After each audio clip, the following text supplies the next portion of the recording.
Oke, bismillah ya. Nah, sekarang kita lihat apa sih yang mempengaruhi kesadaran. Ada yang bilang kesadaran itu dipengaruhi 4 hal. Cara kita hidup dengan kesadaran yang seperti apa itu dipengaruhi 4 hal. Yang pertama, susunan genetik, warisan genetik. Jadi memang orang itu membawa warisan genetik. Mungkin kita jadi orang yang pemurung kah, ambisius kah, itu mungkin ada hubungannya dengan struktur DNA kita. Yang itu ya diwariskan turun-temurun. Yang kedua tentu saja kalau ini banyak diceramahkan, keluarga dan masyarakat.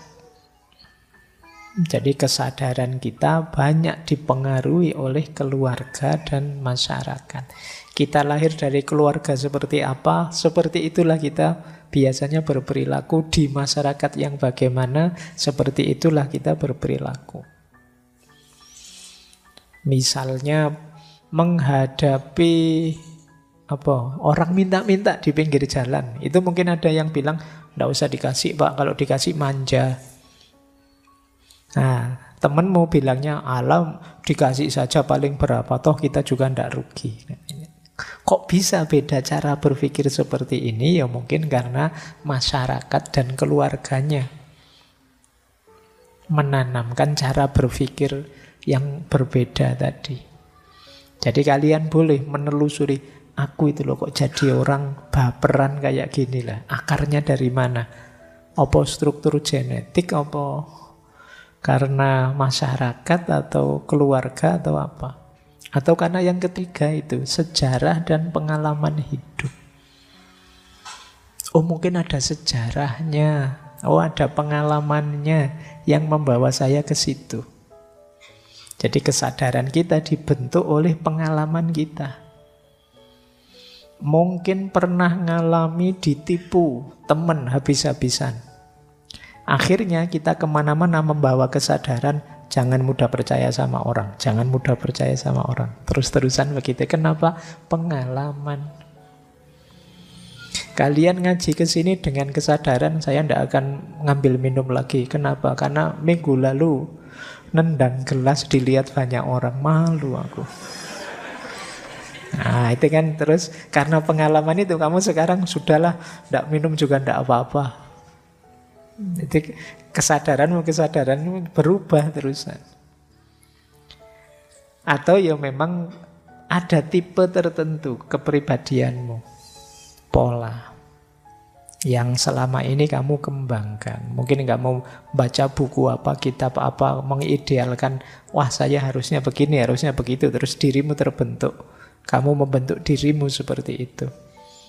Dan kamu lahir dengan kesadaran begitu. Mungkin dengan kesadaran serius, atau dengan kesadaran apatis, atau dengan kesadaran cengengesan, atau itu dibentuk oleh 4 hal ini. Tapi menarik, kata orang Jawa, apapun isi kesadaran kita, apapun pembentuknya, ayo tetap eling lan waspada. Eling itu kita sadari, waspada itu kita waspadai. Eling itu kita sadari, ayo kita sadari, iya sih kita ada struktur genetik begitu, ada pengalaman yang membentuk kesadaran kita, tapi ini bukan harga mati. Iya sih saya punya pengalaman traumatik, tapi tidak apa-apalah, akan saya ulang, siapa tahu berhasil, itu bisa. Jadi itu yang disebut waspada, hati-hati. Jangan menyerah saja ditelan oleh sejarah, menyerah saja ditelan oleh masyarakat, menyerah saja ditelan oleh struktur genetik kita. Kita bisa fight back. Lingkungan memang mempengaruhi, tapi kita juga bisa kok resisten terhadap pengaruh lingkungan. Wah, teman-teman saya itu Pak, sekarang HP-nya minimal 5 juta ke atas sudah mereka yang harganya. Sementara HP saya itu masih HP ya Yang kalau melihatnya sudah saya sendiri agak jijik-jijik gimana gitu. Nah gitu kan. Tapi tidak apa-apa saya pakai ini saja, wong. Yang penting kan fungsinya, bukan mereknya, bukan harganya. Loh, ini kamu bisa kok begitu. Itu yang dimaksud eling lan waspada. Jangan kehilangan kendali diri. Karena kalau kalian sama sekali ditelan oleh genetik, ditelan oleh masyarakat, keluarga, ditelan oleh sejarah, pengalaman, bahkan ditelan oleh tipe ideal kepribadianmu, ya namanya kamu tidak sadar. Kalau ingin benar sadar, boleh pengaruh itu masuk, ya tapi saya tentukan dulu. Saya terima apa saya tolak. Jadi semuanya saya yang mengendalikan. Ini yang disebut orang sadar. Itu yang orang Jawa menyebutnya ya tetap eling lan waspada. Kita sadari, oh iya ini pengaruh dari masyarakatku. Tapi baik kok, enggak apa-apa, saya ambil saja, enggak masalah. Nah, ini namanya kita eling tapi tetap waspada. Tapi kalau ini enggak sesuai, ya sudah nanti saja dipending dulu. Saya enggak terima dulu. Nah, ini menunjukkan kita benar-benar sadar. Jadi kalau pengaruh 4 itu kita biarkan saja menelan diri kita, sebenarnya justru menunjukkan kita tidak sadar. Untuk menunjukkan bahwa kita sadar, ya kita tetap waspada dan eling. Ini saya ambil pakai istilah bahasa Jawa, tidak apa-apa ya, kalian akrab familiar dengan istilah ini. Kapan-kapan kita bahas panjang lebar istilah eling lan waspada ini, biar materi hari ini lebih mengarah. Baik ya, jadi ini yang mempengaruhi kesadaran kita. Yuk dilanjutkan. Ambil nafas sebentar. Kamu kenceng terus ini materinya. Ini sampai terakhir nanti ada bermacam-macam teori. Nah, ini teori yang mungkin sering kalian dengar. Ada kesadaran namanya conscious. Ada bawah sadar namanya subconscious. Ada ketidaksadaran namanya unconscious. Ya, sadar itu berarti yang saya lakukan, saya pikirkan, saya katakan secara sengaja. Sadar. Serius dan sengaja. Kalau subconscious, segala yang tidak kelihatan, jadi tidak berada dalam kesadaran saat ini, tapi dia akan muncul kalau ada pemicunya. Dan biasanya ya munculnya tanpa kita sadari, makanya disebut subconscious. Misalnya apalah kebiasaan-kebiasaanmu. Misalnya kamu setiap kali minum selalu saja diputer misalnya tutupnya. Ini kan kebiasaanmu. Itu kan kamu tidak sadar. Tapi kalau mau disadari bisa. Itu yang disebut subconscious. Ada ndak yang kalau minum ndak mau dari ujung sini tapi diputer, khawatir bekasnya orang, diputer terus minumnya gini. Dan itu kebiasaanmu yang kamu ndak sadar. Keluarnya selalu begitu. Itu kan namanya ndak kamu sadari, tapi kalau mau kamu sadari bisa. Kamu inget-inget, iya ya saya itu kalau minum selalu begini misal. Ini namanya subconscious. Saya itu kalau dimarahi selalu saja terus di kamar, nutup kamar, nyepi, menyendiri gitu. Itu kamu ndak sadar. Begitu. Tapi kalau diinget-inget bisa. Ini namanya subconscious. Kalau conscious itu yang kelihatan tiap hari, pikiranmu, kata-katamu. Kebiasaan-kebiasaan rutin itu biasanya subconscious. Nah, jangan dikira subconscious itu sedikit, justru jauh lebih besar. Ini bedanya conscious sama subconscious. Ada yang bilang conscious mind itu hanya 10%. Yang 90% itu subconscious mind. Jadi gambarnya kayak gunung es. Ujungnya kecil, tapi sebenarnya yang subconscious itu jauh lebih besar. Di situ contohnya conscious itu apa? Keinginan. Nah, willpower. Saya ingin ini, saya ingin itu conscious. Memori-memori jangka pendek. Ini conscious. Tadi ngajinya dimulai jam 8 tepat. Ini conscious. Atau berpikir logis, berpikir kritis, ini conscious.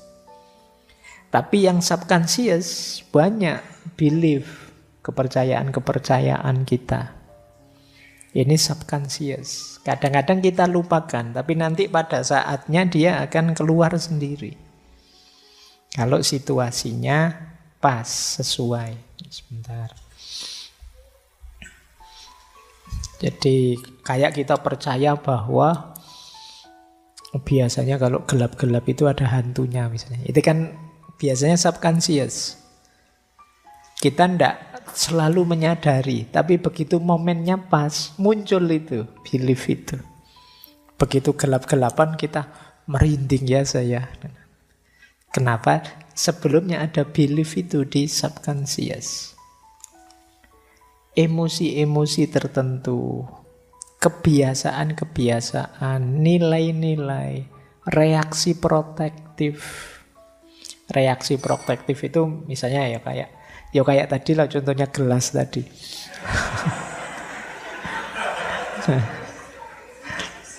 Itu reaksi protektif Allah biar tidak menjatuhkan gelas lagi. Saya sudahlah kalau banyak orang tidak usah ngambil gelas misalnya. Protective reaction. Long term memory, memori jangka panjang, termasuk intuisi dan imajinasi. Ini masuk subconscious, ketidaksadaran. Jadi diri kita itu banyak sekali hal-hal yang tidak kita sadari dibandingkan yang kita sadari. Yang nyetir kita. Apalagi nanti ada yang ketiga, unconscious. Sama sekali tidak kita sadari. Kalau subconscious tadi kamu ingat-ingat, kamu petakan ketemu. Iya sih saya biasanya begitu. Saya punya gaya hidup begini yang kadang-kadang keluar. Saya punya habit seperti ini. Tapi begitu unconscious, itu kamu ingat-ingat juga tidak ketemu. Dia dalam situasi sangat khusus akan muncul. Ini orang menyebutnya level 8 yang paling dalam. Punya trauma-trauma apa. Anak ini biasanya kalem sekali. Tiba-tiba ketika marah begitu mengerikannya. Nah, ini mungkin ada sesuatu di timbunan bawah sadar paling dalam. Sisi unconsciousnya. Atau anak ini kuliah tidak lulus-lulus, tapi begitu lulus jadi dosen luar biasa tiba-tiba. Nah, itu mungkin kemarin terpendam, itu sekarang keluar. Kemarin ada di level unconscious, sekarang pinternya kelihatan.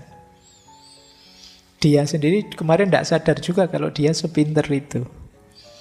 Nah, ya kayak kalian kan sering bilang, wah mungkin saya ada bakat terpendam, Pak. Ya namanya terpendam kan tidak ketahuan. Kalau ketahuan namanya bukan bakat terpendam. Nah, ya mungkin ada yang terpendam sampai besok tua itu. Mungkin masih ada bakatmu yang terpendam ya sampai tua namanya. Nah, ini level unconscious, ketakutan-ketakutan tertentu itu unconscious. Kita sendiri mungkin tidak sadar kita punya ketakutan itu. Jadi 10% conscious, 90% subconscious. Ini yang mungkin kadang-kadang orang secara general bilang, oh manusia itu hanya menggunakan 10% dari akalnya, dari otaknya. Mungkin yang dimaksud ini. Ya saya tidak tahu. Baik, kita lanjutkan ya. Nah ini tadi saya janji sedikit sebelum masuk ke filsafat ya. Kalau ini perspektif medis. Kalau di medis itu ada orang sadar normal, ada orang yang sadar tapi berubah, dan ada level-level kesadaran. Saya baca saja ya sekilas, nanti teman-teman kalau ingin tahu lebih dalam ke rumah sakit saja. Yo, karena ini medis ya.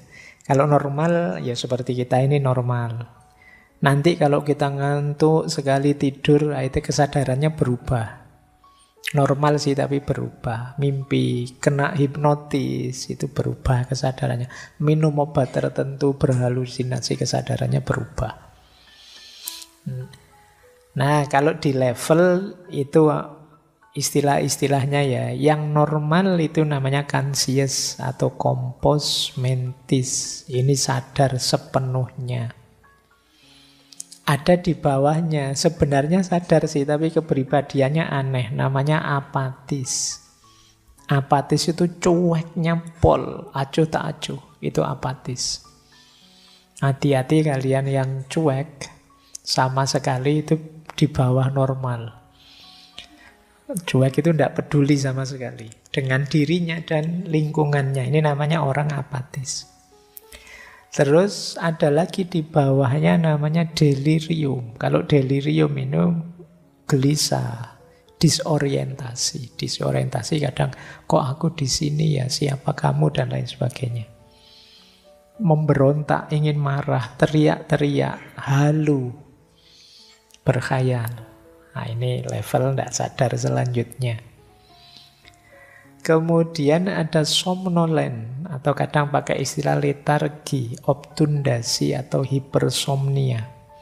Ini ngantuk yang luar biasa, tapi masih bisa bangun lagi. Ini somnolen. Ada lagi lebih dalam namanya soporus atau stupor. Ini ngantuk itu kan tidak sadar. Ini ngantuk yang sangat dalam, sulit dibangunkan. Kalau bangun pun tidak sadar. Diajak ngomong tidak nyambung. Ini soporus atau stupor. Ini sudah mulai harus di rumah sakit kalau sudah ini. Ya, karena setelah itu ada namanya semi koma. Semi koma itu orangnya tidak bisa merespon lagi, sudah tidak bisa dibangunkan, tapi kornea mata, pupilnya itu masih respon. Puncaknya koma. Sudah tidak sadar sama sekali. Dia apa-apain juga tidak respon, disakiti juga tidak respon. Ini koma. Ya, setelah itu pasti titik. Ya kalau titik selesai berarti. Itu ya level-level ketidaksadaran. Ini untuk wawasan saja. Kalian bisa cek di wawasan-wawasan medis tentang ketidaksadaran. Baik, karena ini ngaji filsafat, maka kita fokus ke perspektif filsafat ya, bukan perspektif medis. Kita belajar nanti berbagai aliran filsafat yang membahas kesadaran. Ada beberapa aliran yang malam hari ini saya bawa. Yang pertama, ini yang populer sekali belakangan juga banyak yang madhabnya ini, yaitu aliran materialisme. Materialisme itu punya pandangan ya segala sesuatunya itu bisa diakses, dilihat, diukur dari aspek materinya. Maka bagi aliran ini kesadaran itu sepenuhnya proses fisik otak.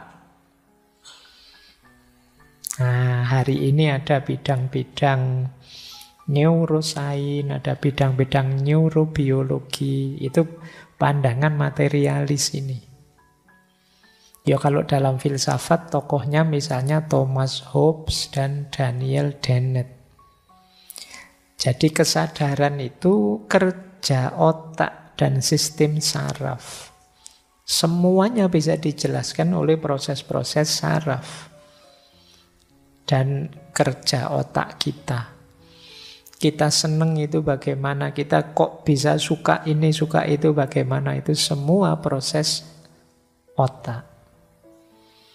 Nanti ada dua aliran, ada materialisme reduksionis, atau kadang disebut fisikalisme, ada materialisme non-reduksionis.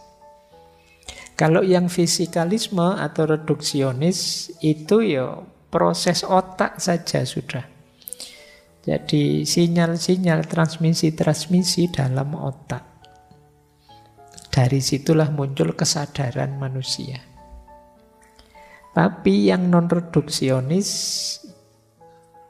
punya pandangan lebih luas.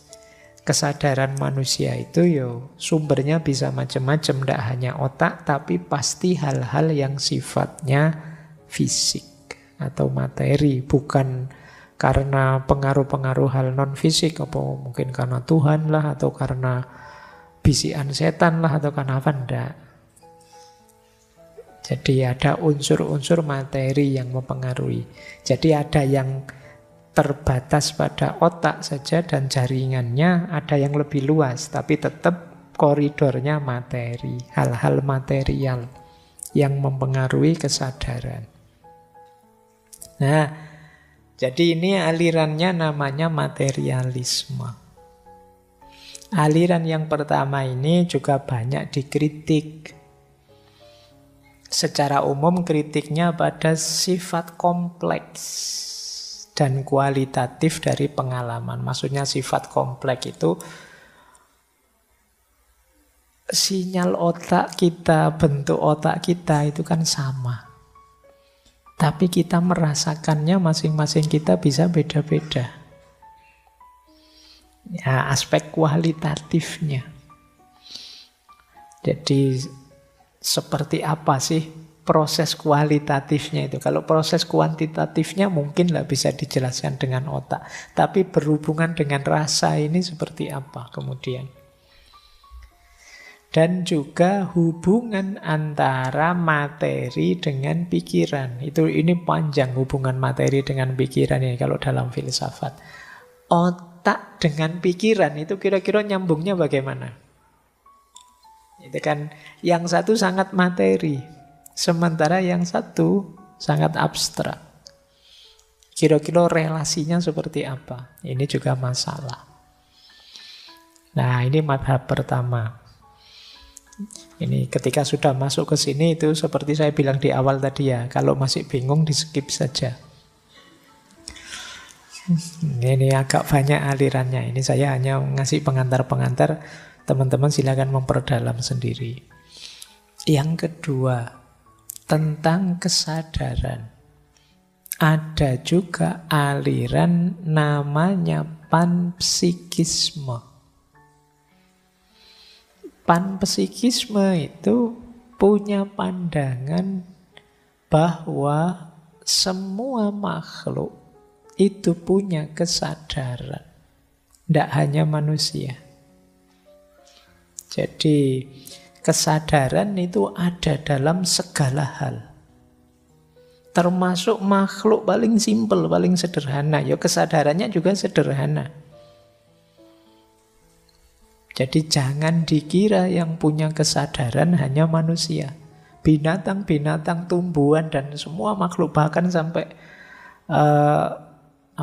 binatang-binatang kecil-kecil sampai amuba yang bersel satu, itu bagi panpsikisme dia juga punya kesadaran. Nah, ini belakangan ada banyak diskusi-diskusi tentang kesadaran hewan, kesadaran itu kan. Makanya sampai ada pandangan untuk tidak menyiksa hewan-hewan itu, wong dia juga punya kesadaran. Kalau kita nyembelih hewan, mbok hewannya itu disuntik bius dulu, misalnya ada yang bilang begitu sampean. Kenapa? Tentang pandangan bahwa hewan ini juga punya kesadaran. Jangan dikira mereka itu tidak punya kesadaran seperti manusia.